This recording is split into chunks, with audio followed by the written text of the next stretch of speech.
Greetings and welcome to the University of Minnesota Alumni Association's webinar series. My name is John Ruzek and I'm the Senior Director of Alumni Networks and your host today. Thank you to all the alumni, students, and friends who have made time to join us live today. Really appreciate you all being here, and we have a really great topic, something that I've wanted to try to cover for a long time. And what's the #1 career killer when it comes to business meetings over meals? It's not talking with your mouth full. So you've come to the right webinar to gain confidence and poise at any table. And we'll be announcing our presenter here in just a few moments, but a few announcements. Today's webinar is part of an ongoing free series being offered by the University of Minnesota Alumni Association, where we're having conversations with experts about career, life, and learning topics. We're in season 4 of these webinars, and since we started, we've had over 7,000 day of attendees and over 18,000 total YouTube views of the webinars. And we're excited to bring them to our alumni, students, and friends. Initiatives like this webinar series are made possible in part by our Alumni Association members. Thank you so much. Because of our members, we can create powerful opportunities for our students and nearly 500,000 alumni around the world. And if you're interested in joining us, you can visit umnalumni.org/membership. And also a fun thing that we'll be wrapping up here with homecoming coming up at the end of next week.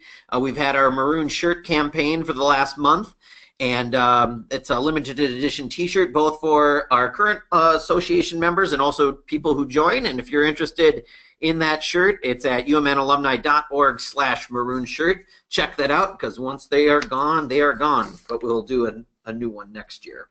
Upcoming webinars, we've had just such great sign up this fall, so thank you for everyone who's interested. We still have 3 great ones coming up. October 26th, The Pursuit of Happiness. November 13th, Demystifying Millennial Management. And November 29th, this has been popular right out of the gates, The Art of Tactful Self-Promotion at Work. You can find all of that at umnalumni.org/virtual, and also a lot of the all the recordings off of our YouTube or Goldmine channels. A few housekeeping items. You've joined the presentation listening using your computer's speaker system by default. If you'd prefer to listen over the telephone, just select telephone in the audio pane of your GoToWebinar panel, and dial-in information will be displayed. If you experience audio difficulties while listening, this might be caused by having multiple applications open, so close anything that's unnecessary. If you're listening on wireless, perhaps move over to a hardline connection if possible. Our presenter will be taking questions at a point of the presentation today, and so you can submit them using the questions pane on your GoToWebinar control panel, and I'll be monitoring those along the way. And when it's time for Q&A, we do want to hear from you. I know so many people have a lot of great questions when it comes to dining etiquette. And now it's my pleasure to introduce today's speaker, Callista Gould, a certified etiquette instructor, nationally known speaker, and founder of the Culture and Manners Institute. She has an MBA from Loyola University of Chicago and a bachelor's from the University of Iowa. Yes, we do work with Hawkeyes here in Gopher Nation, and are pleased to have her here with us today. She is the author of the upcoming book, The Exceptional Professional, What You Need to Know to Grow Your Business or Career. Her etiquette expertise has been featured in the Wall Street Journal, St. Paul Pioneer Press, and Dallas Morning News. And okay, I think we've unmuted Callista. Welcome to today's webinar. Thank you, John, and welcome University of Minnesota alum. I'm really excited to be on here today. Now, etiquette is a little bit of, our table manners are a little bit of a visual thing, so it's a little challenge to do this by webinar, but we're gonna work with that. Awesome. And I'm gonna send over presenter view to Callista, so just one sec. We'll have a pause in the screen, and she'll take it from there.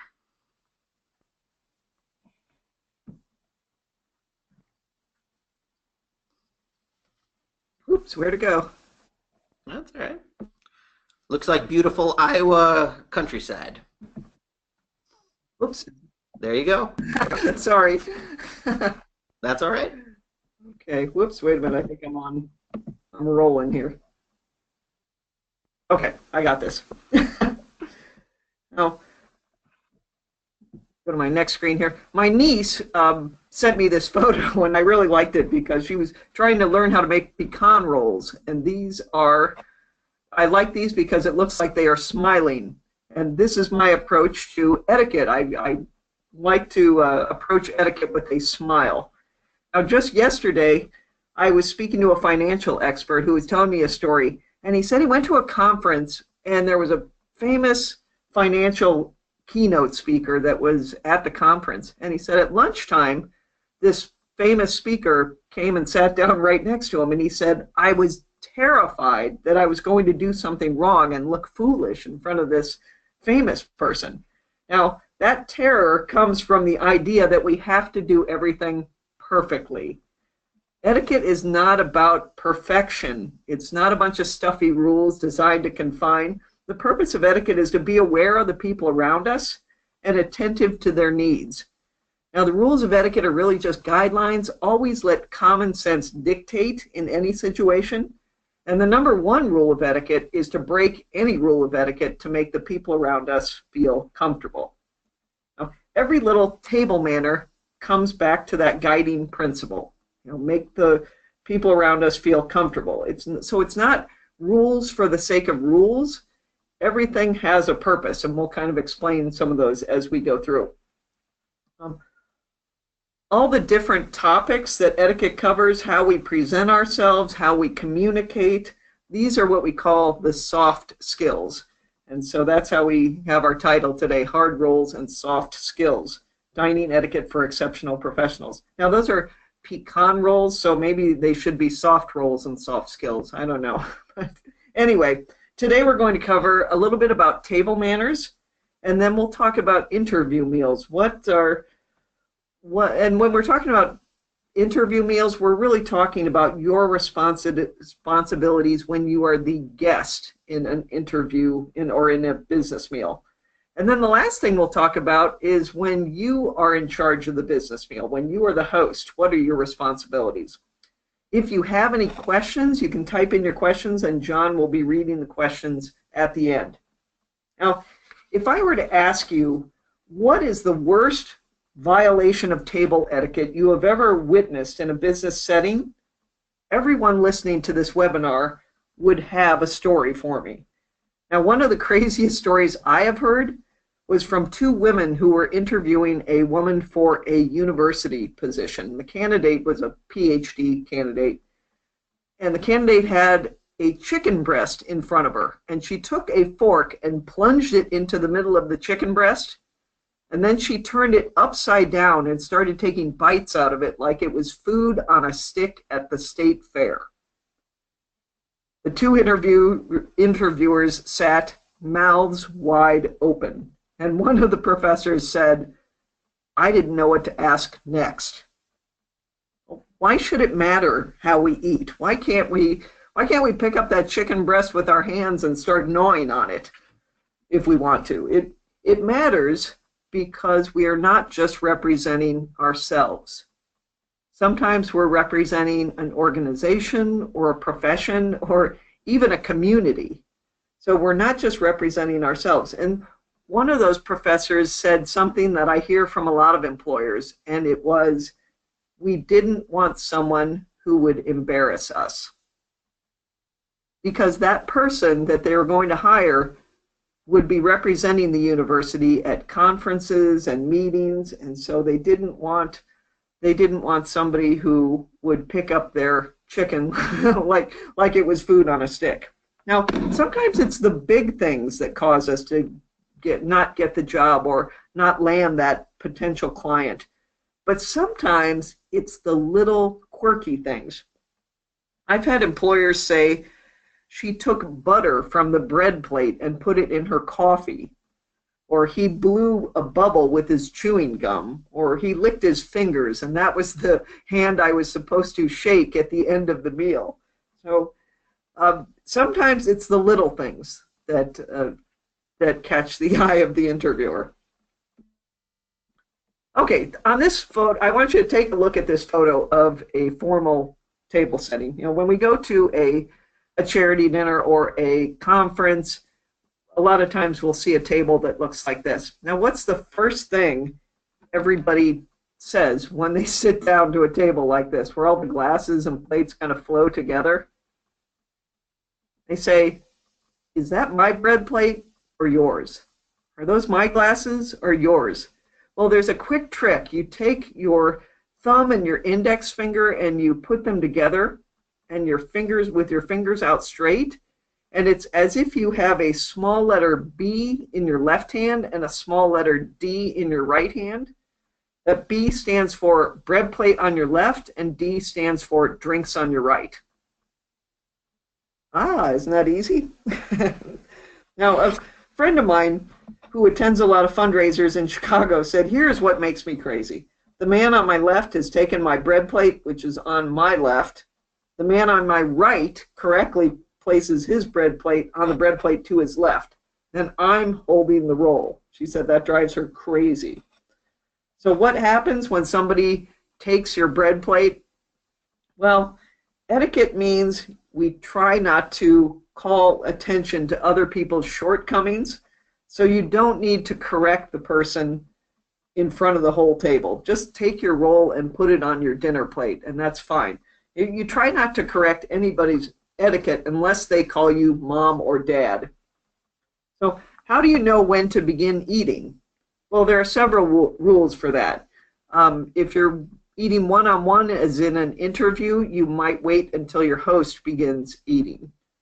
If you're at a banquet meal like this, you would wait until at least everyone at your table is served. But if there's 9 or more people at the table, you wait until at least a few people have served. You don't have to wait for everyone. But 8 or fewer, wait till everyone is served. And that's the same for, same for each course. You wait until everyone has served that course. Buffet style, you begin eating as soon as you sit down, but always in a business setting, you want to wait until at least a few people join you, because you never want to look ravenously hungry in a business setting, even if you are. Okay, here's a map of a 7-course meal. Now, you start, even when you see all these utensils on a plate, don't fret, because all you have to know is you start from the utensils on the outside and you work your way in. So the first one, a first course in a 7-course meal, is that little fork that I have labeled number 8 down there. That's a seafood fork. That means your first course would be what do you call it, crab or shrimp or anything like that. So that's your first course. Second course is soup. So you see the soup spoon is number 7 there. Third course is your fish course. That crazy looking knife on the outside there and the crazy looking fork, those are a fish fork and fish knife. The reason those are shaped that way is because they are designed for actually a whole fish that you have to debone, take the bone out of. So that's why they have those crazy little shapes. The next course is a meat course. That's so the next fork is your meat course or main course. And then the salad. A salad actually comes after the main course in a formal dinner. So that's why the salad is on the inside. Usually we see dinners where the salad comes first, and then in that case the salad would be on the outside. The next course is dessert, and those fork and spoon. We were joking about the spork earlier. That's why I've got spork on the brain. Fork and the spoon are above the plate. That's for dessert. And coffee is actually a separate course in a formal meal. Now, the same thing with the wine glasses. You start with the glasses on the outside and work your way in with each course. That little glass on the outside is a glass for sherry. That goes with your soup course. Then number 14 there is a white wine glass. Number 13 is a red wine glass. Number 12 is champagne. That goes with dessert. And then 11 is your water goblet. Okay. Actually, Can I ask a fork question on behalf of a attendee? Sure. Hannah asks, how do we tell if we used fork 8 or 1 when seafood is served? Do we start from the right? Oh, that's interesting. That's a great question. The seafood fork is always going to be on the right and resting in the bowl of the soup spoon. And it's always going to be a little smaller than the other forks. And that's how you identify it. And the other thing is that seafood fork that I have pictured there has 3 prongs. If you have 2 prongs, that means it's an escargot fork. So snails. Thank you. Did that answer that? Yep. I actually had an email question the other day where the person said they were at a luncheon at a fancy private club, and they said that the lunch was a piece of quiche, and then they had salad on the same plate. But she said they were served a salad fork and a main course fork, and then a salad knife and a main course knife. And she didn't know what to use because she said, do I use my main course fork on the quiche and then pick up the salad fork that, for the salad that's on the same plate? And I said, no, you would probably just use the main course fork on both the salad and the quiche since it's on the same plate, and it could, and just the salad knife on the salad. Quiche is soft enough that you can cut with the side of your fork usually, but she didn't have to use all those utensils. And sometimes the venue will set a standard place setting, but what they should do is they should set it for the meal, because really the whatever utensils are down in front of you, that should be your map of what is to come. Mm-hmm. Okay. I talked a little bit about the wine glass. Oops, I want to go back one. The wine glasses, red wine is actually served at room temperature, so you hold it by the bowl. But white wine is served chilled, so you hold white wine by the stem. Now, some wine experts will say hold everything by the stem, but white wine sometimes white wine always by the stem, red wine either the bowl or the stem. Champagne is served chilled, so how would you hold it? By the stem. Now, if you don't drink, don't drink. Never feel pressured to drink. If you're at an event and you want a drink that looks like a cocktail, just get a club soda with a lime in it. That's kind of my go-to drink, because it's better not to drink in a business setting and keep a clear head. So if you don't drink, don't drink. Toasting. After the main entree, you can the host can offer a toast if at a formal dinner. If the host does not give a toast, anyone at the dinner can ask permission of the host to give the toast.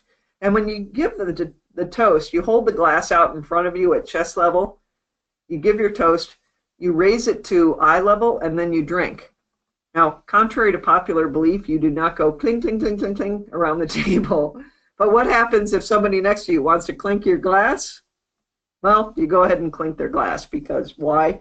You're trying to make that person feel comfortable, even though they're not doing the right thing.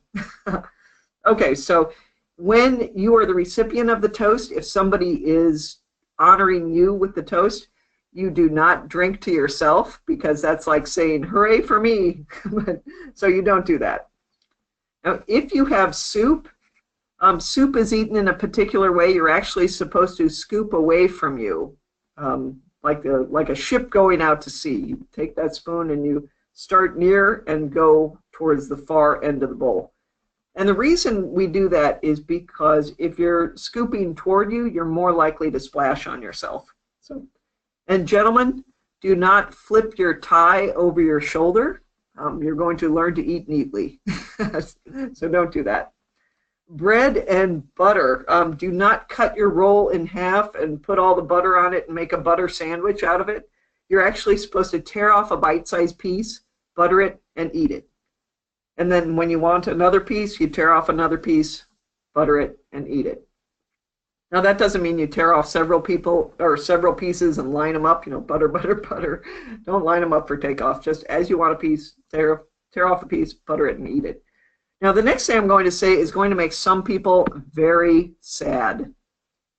You may not pick up your roll in your hand and swab it through your gravy or your salad dressing or your spaghetti sauce. I know people are on the other end going, oh, gee. But what you can do is take that bite-sized piece, when you tear off a bite-sized piece of the roll, spear it on the end of your fork, and then you can swab it through your salad dressing or spaghetti sauce or salad or gravy or whatever. You just don't do it with your hand. Now, what happens on your bread plate stays on the bread plate. That means you can't take icky mushrooms off your main course plate and put it on your bread plate as what happens on the bread plate stays on the bread plate. What happens on the dinner plate stays on the dinner plate. And just for clarification, is the bread plate's number 9? Is that correct? Right. Okay. Yep. Bread plate is on your left.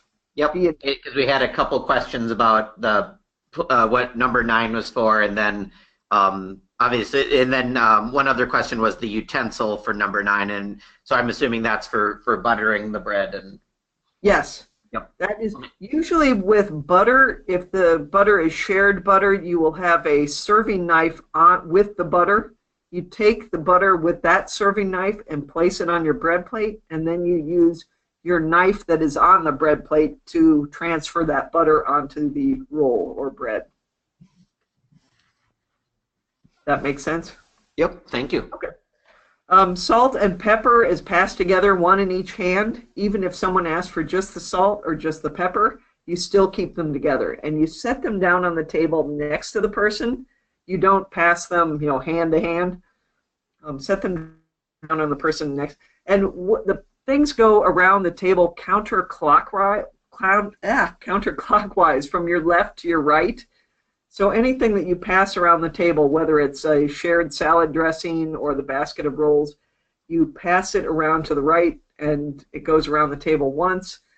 After that, you can pass it by the shortest distance. So if somebody, 2 people to the left of you, asks for the salt and pepper, you do not pass it all the way around the table again. You just pass it to the left. And if somebody asks you to please pass the salt and pepper, you may not pick it up and use it for yourself first. That's pass interference. That's an automatic first down. Now, when can you put your elbows on the table?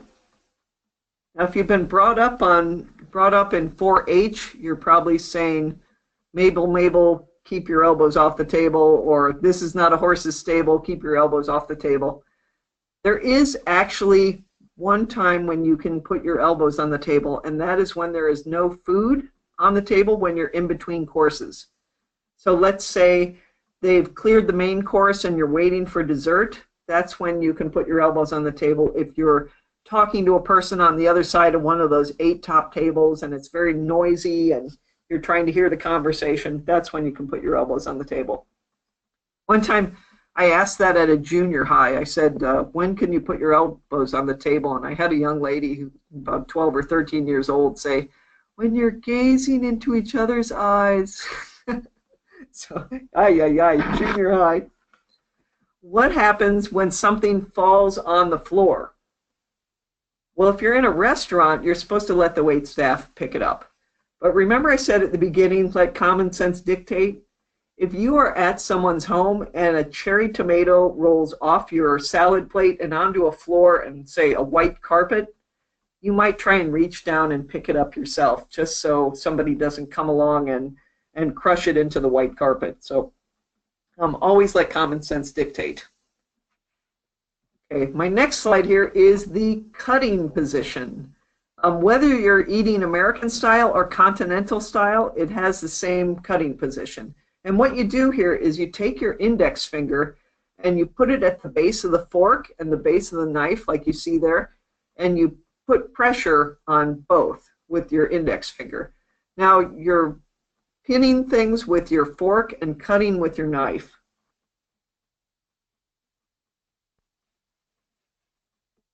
I mean, next, if you're eating continental style, you're going to leave that knife in your right hand, and you're going to pick up the piece of food with your fork tines down.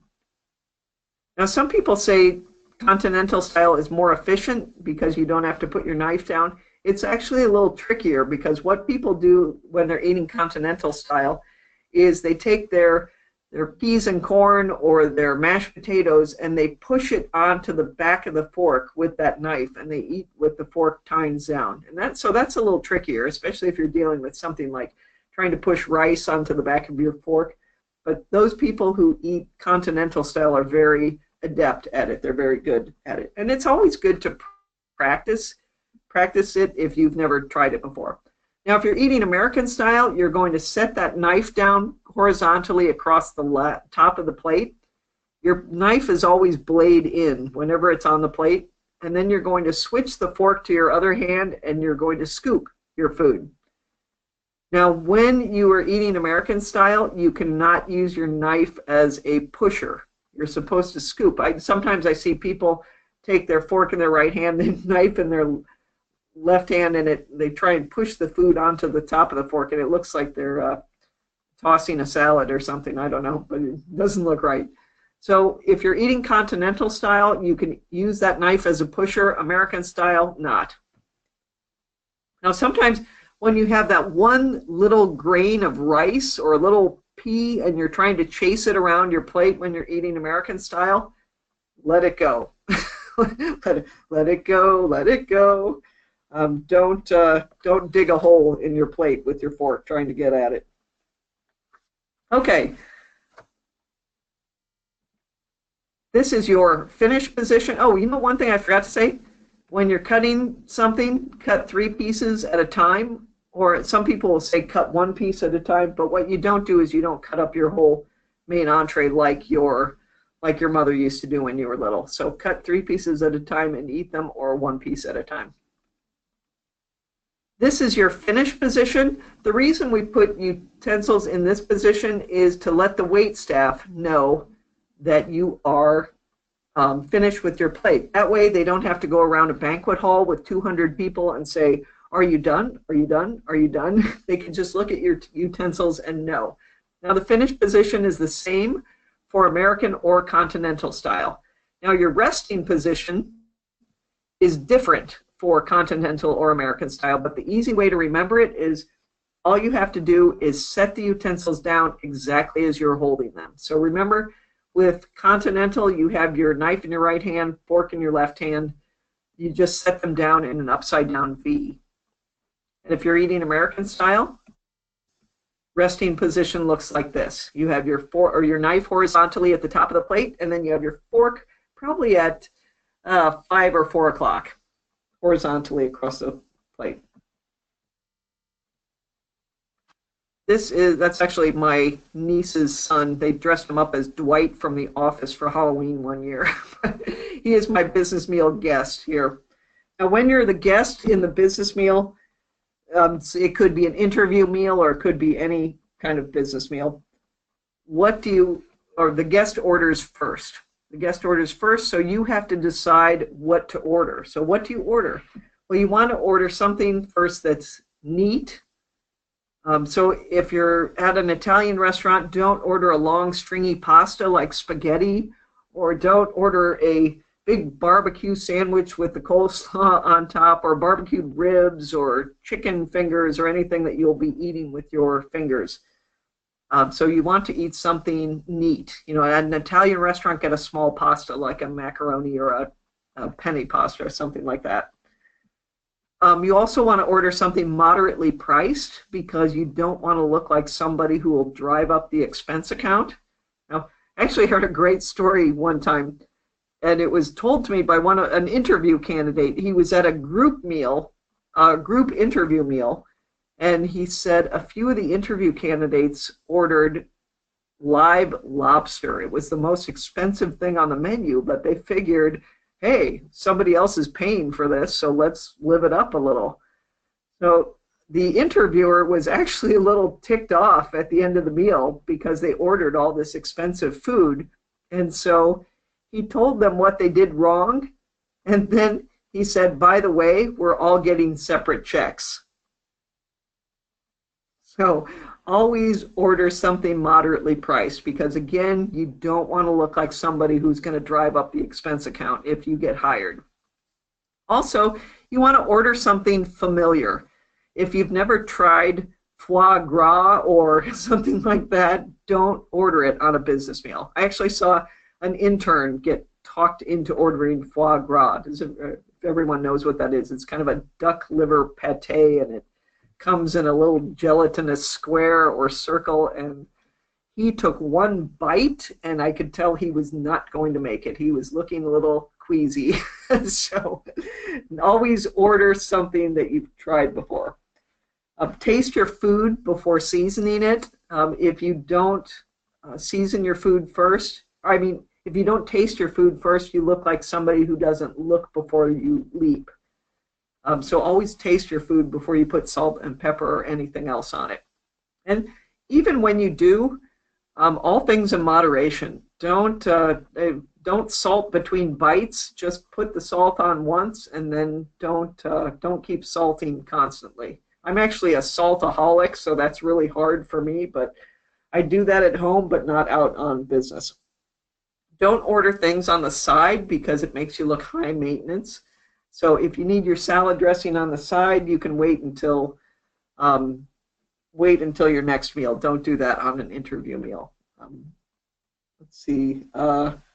Don't mix your food into a big pile of hash. You want to try and eat neatly. Do not ask for a doggy bag. No matter how much food is left over, your dog never has to know. Never ask for a doggy bag on business. Also, try and keep pace with your interviewer. Don't try to finish too far ahead, and don't finish too far behind. Try to keep pace. And you know what? You may only get through half your meal because you're answering questions during an interview meal. So you have to just let it go. Maybe you stop for fast food on the way home, or stop at the grocery store on the way home because you may be still hungry after your business meal. But just let it. Don't order a doggy bag. I actually had a friend who was on the other side of that equation who said she was the vendor inviting a guest out to lunch, and the woman ordered an extra large meal, and then at the end got a doggy bag and said, "Oh, I'm taking the other half home to my husband." so my friend, felt a little taken advantage of there because she ordered a big meal so she could feed two. Okay. Do not stack your plates at the end of the meal. Don't push them away. The number one thing that's the most important thing in a business meal, or especially an interview meal, kill your wait staff with kindness. That's actually the biggest mistake that people make in an interview meal. It's not chewing with your mouth full or talking with your mouth full. It's being rude to the wait staff. Now, one time I had an executive recruiter tell me about a luncheon interview with a CEO or a CFO candidate that absolutely made me gasp. Now, keep in mind, when you get to the luncheon stage, you've already cleared several hurdles of interviews to get to the business lunch stage. Well, what happened was the wait staff set the water glass down on the left for this person when it should go on the right. This woman, who was the interview candidate, picked up the glass almost over her head, slammed it down on the right, and she said, "I guess," she said, "it goes on the right. I guess they're hiring anyone as wait staff these days." Yikes. She did not get the job. And not only that, the interviewer went back to his staff and said, "How did I get this woman with such a fatal flaw?" So always be kind to now that's a very extreme example, but always be kind to the wait staff. I've heard other stories about people that just flipped out when they got the wrong order. One guy was actually doing very well in his interview, and the wait staff brought him the wrong meal, and he said, "How effing hard is it to get a meal right?" So again, end of interview. Oh.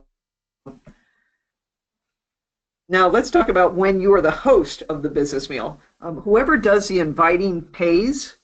One time I told that story or I said that at a university, and I had this young man in the back of the room said, "Did you hear that, ladies? The ladies have to pay."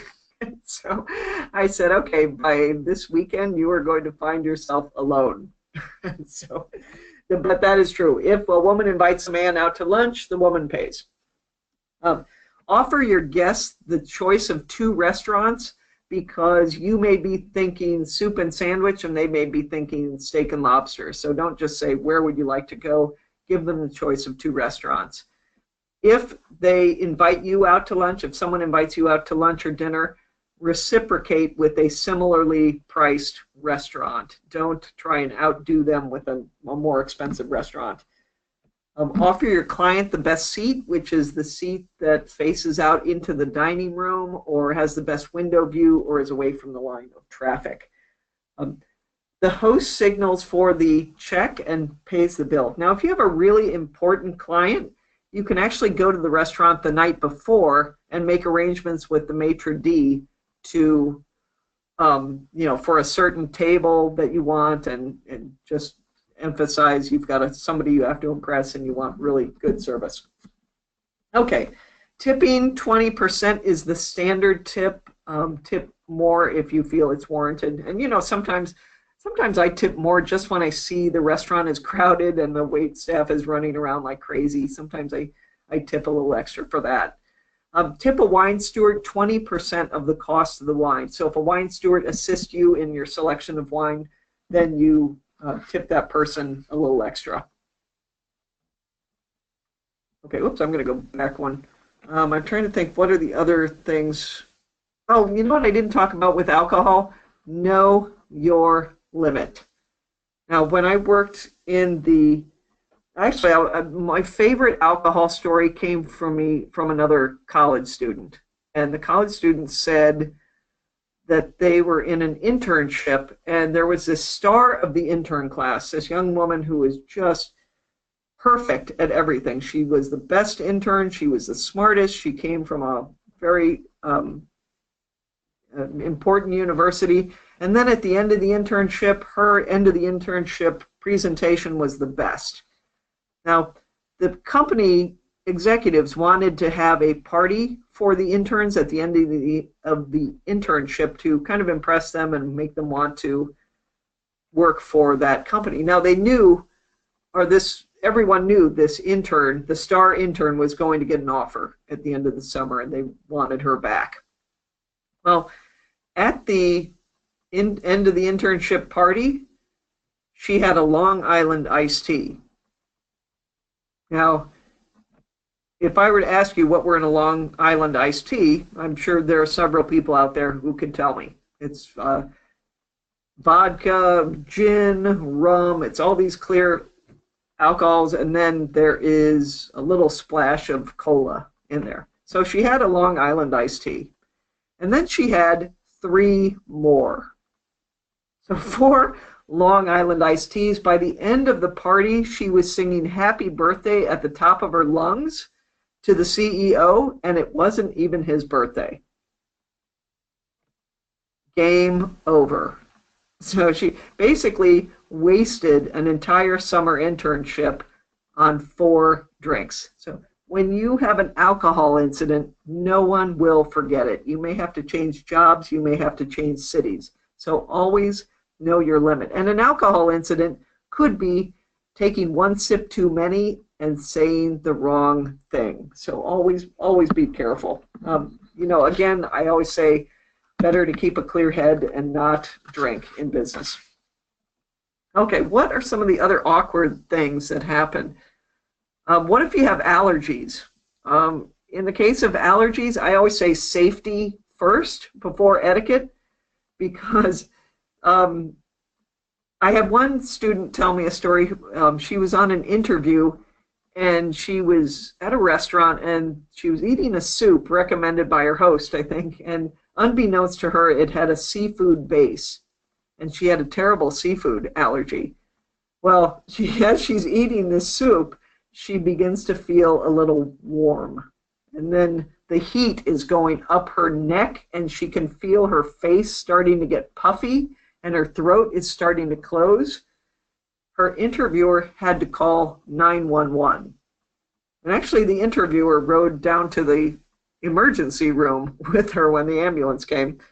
And so always safety first. If you have to ask about ingredients because you have allergies, severe allergies, ask about the ingredients. Now, if you know your interview is at a certain restaurant, call or check the menu online, call the restaurant, ask about menu items before you go to the interview, if you can do that.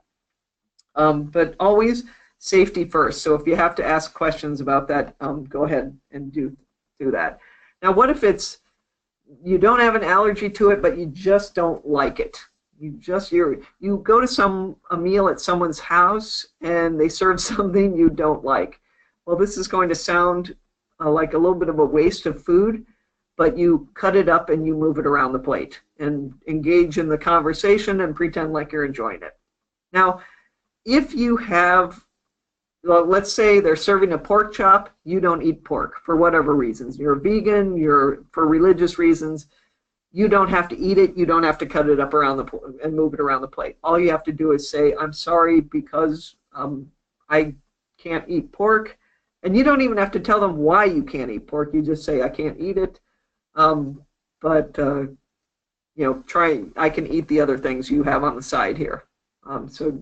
Try not to call your host ahead of time and ask for a special meal.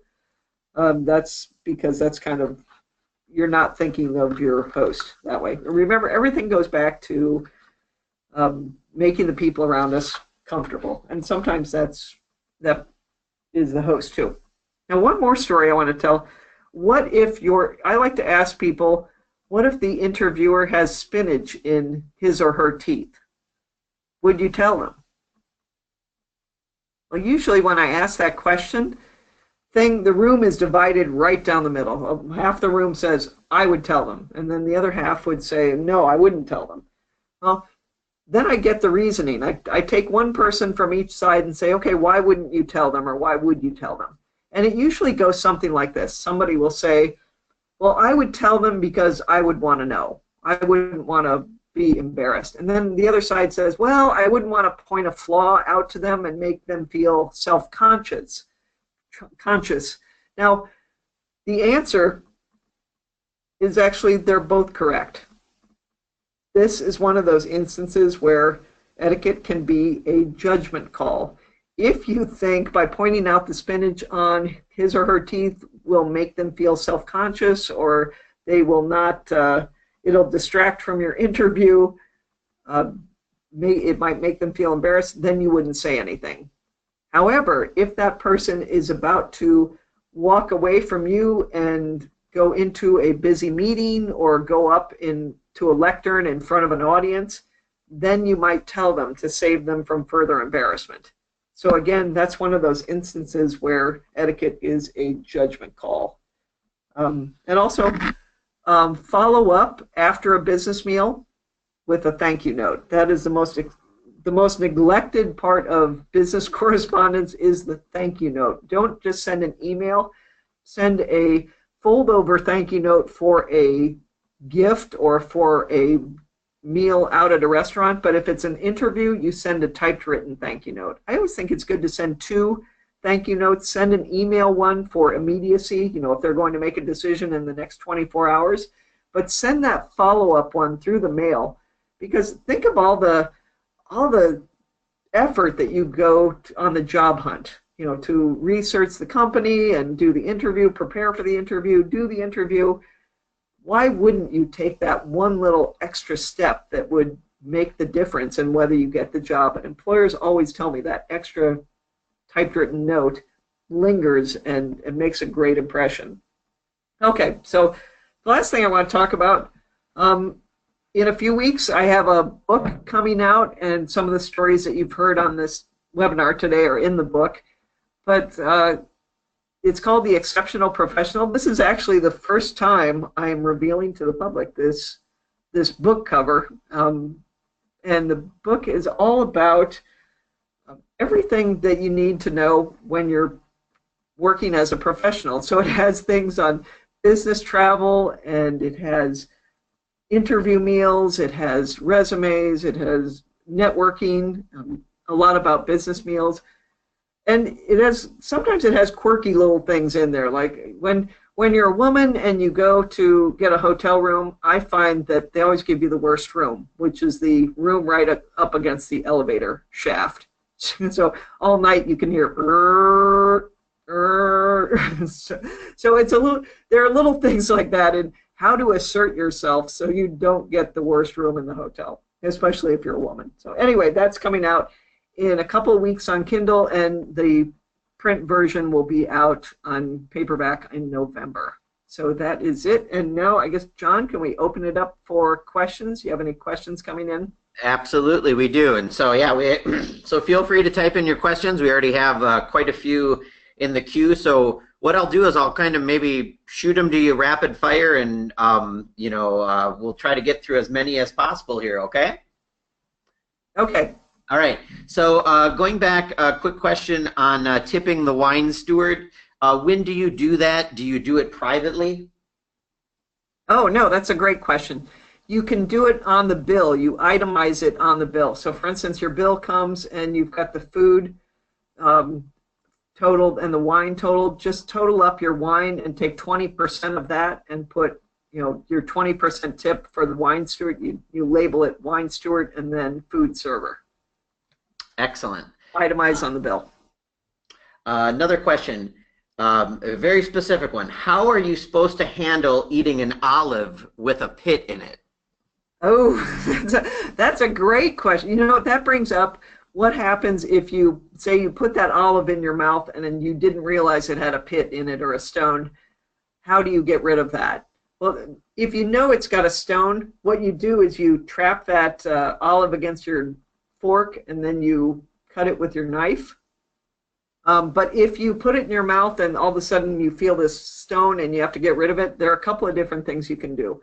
You can take it out with 2 fingers, very discreetly, not trying not to show everybody at the table what you're doing. Take it out with 2 fingers, put it on your plate, and wipe your fingers on your napkin. Or you can take it out by the way it came in. So you would take that fork, raise it to your lips, put the stone on the fork, and then put the fork, move the stone down to the plate.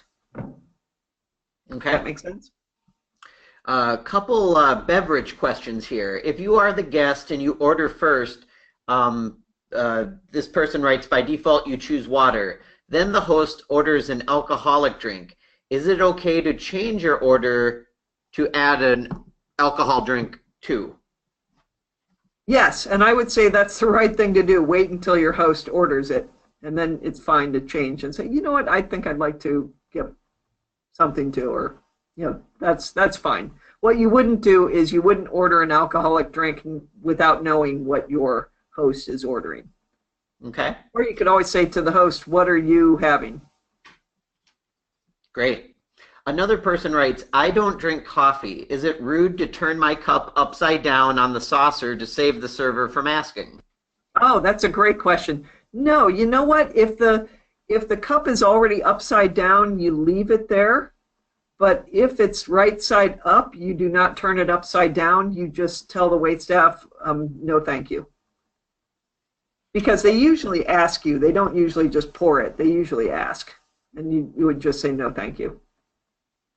Great. I'm going to go back to a couple questions on the continental versus American style eating. Do you scoop all food when eating American style, like steak? Can you stab the steak? That's actually great. These are all great questions. No, you do kind of stab the little piece of steak, I guess, when you're eating American style. But then you would scoop your mashed potatoes or your peas and corn and that kind of thing, rice. Okay. But you would, when you stab it, you're stabbing it with the tines are still tines up. Okay. You don't turn the fork upside down. Oh, and when you stick with the same style throughout the meal. So that doesn't mean you eat your main course continental style and then turn your fork over and eat your peas and carrots or mashed potatoes American style. You stick with the same style. Excellent. Yeah, and that actually was another question about if it's okay to mix up styles. A few questions kind of to the American Continental as far as kind of maybe both A, the basis of the terminology for those, and then B, is there certain situations where somebody should assume that they should use one or the other? What's your thoughts on that?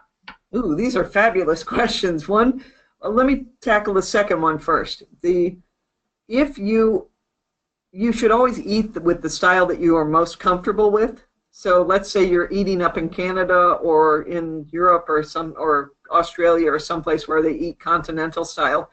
If you are more comfortable eating American style and that's the way you're going to eat the most neatly, then you should eat American style. However, if you are going to be over in a different country for 6 months or so, then you might want to learn how to eat that style, just start practicing it. Now, as for the origin, that's kind of a mystery, and I've looked into that before, and there are several, what I would say, myths on where the American style came from, because really they eat continental style in the rest of the world, except for in the places where they eat with chopsticks or eat with their hands. They eat continental style. American style, they said, one of the stories is that in the time of the Revolutionary War in America, there was a one-armed general on the American side, and so he had to cut things with his knife and then set the knife down and then use his fork. And so they said everyone just followed what the general was doing. That's one of the stories. Another story is that the Americans just wanted to separate themselves from Britain so much that they just started doing it a different way. I've even heard somebody say that the British taught the American colonists to eat one way and then switch back to their own way. And so there's a lot of different rumors of how it came about, but I guess I need to sit down with somebody who is a food anthropologist or something and see if they know more about that than I do. But I've looked into that, and those are the stories I've heard. All right, one last quick question on American style. One person asked, how do left-handed people eat American style? Can we eat with our left hand, or would it have to be the fork in the right hand? Oh, that's a great question. No, you can switch. You can switch your utensils and eat with your left. Yeah, I mean, you can switch your knife to your, let's see, let me think about this. When you're holding the knife in your right, you can switch your knife and your fork so you're holding the knife in your left hand and fork in your right. Is that right? Yeah, I think so. You can switch utensils, or what you can do is when you're in the cutting position, you just set the knife down and flip the fork over in your left hand and eat that way. Okay. One person asks, when do you place your napkin in the lap? Is it immediately or after drinks or food have been ordered? Oh, I forgot to talk about the napkin at the beginning. You would set it down in your lap when your host does, or at a big banquet meal, you would set it in when you sit down at the table. However, if you know there's going to be an invocation that's said at a big banquet meal, you wait until after the invocation is said before you put the napkin in your lap. So it's either after the invocation, or when there's no invocation, you set it down in your lap as soon as you sit down, or you wait until your host does. Okay. In a smaller meal. Another person asks, if you're a guest at a meal, do you still need to offer to pay out of courtesy? No, you should always, whoever does the inviting pays, and you should just assume that. Okay. When eating rice, is there a preferred, as far as using a fork or a spoon for rice, is there a preferred utensil? Yes, you would use a fork. All You right. know what? Same thing with peas. A lot of people want a spoon for their peas, but usually a spoon is not provided for that. You know, in the comfort of your own home with the shades drawn and no guests, you can eat your peas with a spoon if you want, or your rice with a spoon if you want. But these are just the rules for when you're out on business. Okay. One thing I forgot to mention with the napkin, you are Yeah. not supposed to blow your nose or spit things into your napkin. Another question, I think it was something you maybe touched on earlier. The person's asking if you can elaborate on sitting next to a guest on a four-top table. I don't, Oh, sure. yeah. If you are seated at a four-top table, say there's two of you, do not sit across from them, sit next to them. So one, I'm trying to think of the word, perpendicular to that person instead of across to them. And the reason for that is psychological. When you're across from somebody, it's more of an adversarial position. But when you're next to each other, it's more like you are working together, collaborative. Okay. How do you politely tell the wait staff that you don't want any more drinks? Oh, I would put your fingers up, put your hands up kind of near your glass and just say, no, no, thank you. Okay. These are all great questions. Yeah, no, and if anyone has, oh, yep, another one was coming in. Can we order, let's see. So maybe, I think this question is more in regards to if it's not like a planned out meal, if the guest is ordering, can they order salad, main course, and dessert, or I'm reading into the question here, or maybe should they just order the entree and take the cue from the host? That, again, you would take the cue from the host. If the host is not ordering a salad or a dessert, then you would not either. And again, to find that out, you would have to ask the host what they're having. Okay. And oh boy, a lot of good questions here. So I'll try to just cram in some last ones here. Where do you put your napkin at the end of your meal? Oh, at the end of the meal, the napkin goes slightly crumpled to the left of your place setting. Okay. Now, if you leave the meal in the beginning or in the middle of the meal and you're coming back to your table, there's actually two things you can do. You can either set the napkin on your chair or you can set it on the table, again, slightly crumpled to the left of your place setting like you do at the end of the meal. Okay. Back to the four-person table question. If it's a formal job interview setting at a four-person table with just two people, can you sit across the table in that case? Well, in a job interview, you would wait for your host to tell you where to sit. Okay. So your host would tell you, you sit here or sit next to me or sit across from me. But usually, if the host doesn't tell you where to sit, I would try and sit, again, next to them. So it's more working with them rather than adversarial. Okay. And last question. Unless you're in a booth. Unless you're in a booth. One time I had a college student say, well, what if you're sitting in a booth for the interview meal? Should I sit next to the interviewer? No. Sure.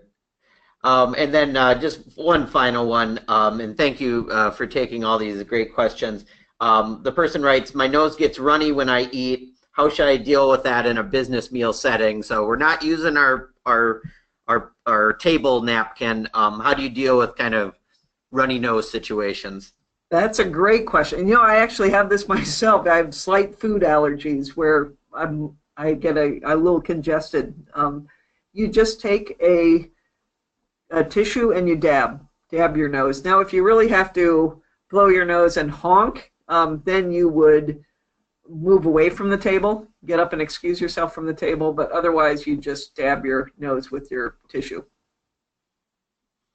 Well, Callista, thank you so much for your time and expertise, and also just kind of fielding a lot of these great questions. As I was mentioning to you before we started today, I was at a breakfast function this morning, and I was totally going through my etiquette that I've learned and forgotten over time, and so this has been very helpful to me as well, and hopefully for the people online, and especially with the amount of questions that came in. I know a lot of these questions are top of mind for folks. Well, if anybody has any further questions, they can always email me through my website or just through cgould@cultureandmanners.com. I'm happy to answer any questions at any time. But thank you for the opportunity, John. I really enjoyed it. Oh, it was a pleasure, and I'll also recommend. I believe I think through your website, is that where you can subscribe to your weekly newsletter? Oh, sure. Yep, and that's always a good read. I always learn something there, and Callista is also on Twitter too, so it's a good Twitter follow as well. Super. Thank you very much.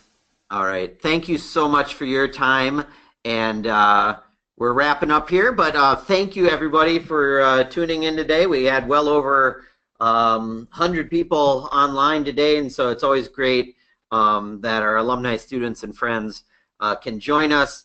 Again, we have upcoming webinars now through the end of November, and we're already kind of devising the slate of webinars for spring. And actually, I forgot to plug this, but I believe Callista and I will be working on another webinar coming up in spring, and so we'll be looking forward to connecting with her again in the springtime, along with a lot of other topics that myself and colleagues are going to be producing coming up here. But if you want to take part in any of the upcoming ones or check out the recordings, and this recording will be up in a few business days time afterwards, just visit umnalumni.org/virtual.